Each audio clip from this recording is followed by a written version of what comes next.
ఖర్చులనేది పెరుగుతూ పోతుంది. ఎందుకు పెరుగుతుంది ఈ ఖర్చులు? ఈ ఖర్చుల్ని ఎట్లా మనం అరికట్టగలం? అనే దానిపైన మనం ఆలోచించాలి. సో, మనము ఆలోచిస్తే ఇప్పుడు రాష్ట్రము అప్పులు చేస్తుంది.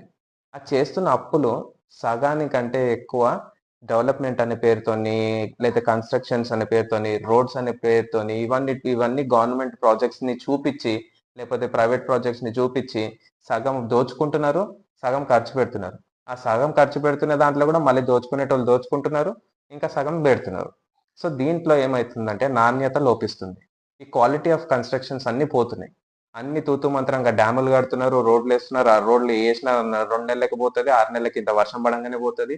ఆ డ్యాములు ఇంత అది నాణ్యత లేని కన్‌స్ట్రక్షన్స్, ఆ పిల్లర్లు, గిల్లర్లు అన్నీ కుంగిపోయి, క్రాక్స్ వచ్చేసేసి ఇట్లాంటివి ఉంటున్నాయి. సో, దీంట్లో లోపం ఏంది అంటే ఇక్కడ ఆహ్, ఏదైతే ఫండ్స్ వస్తున్నాయో, ఆ ఫండ్స్‌ని దుర్వినియోగం చేయడం.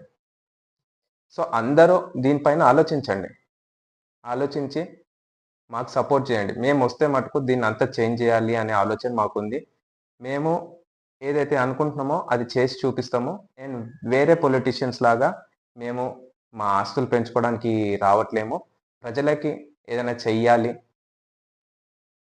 ఏదైనా మంచి పోయే లోపల ఏదైనా మంచి జేసి పోవాలి. అంతే తప్ప మాకేదో ఆస్తులు పెట్టుకోవాలనేసి కాదు. సో, మీరందరూ మమ్మల్ని సపోర్ట్ చేస్తారని అనుకుంటూ మేము ముందుకెళ్తున్నాము. So, friends please support us. Please join us.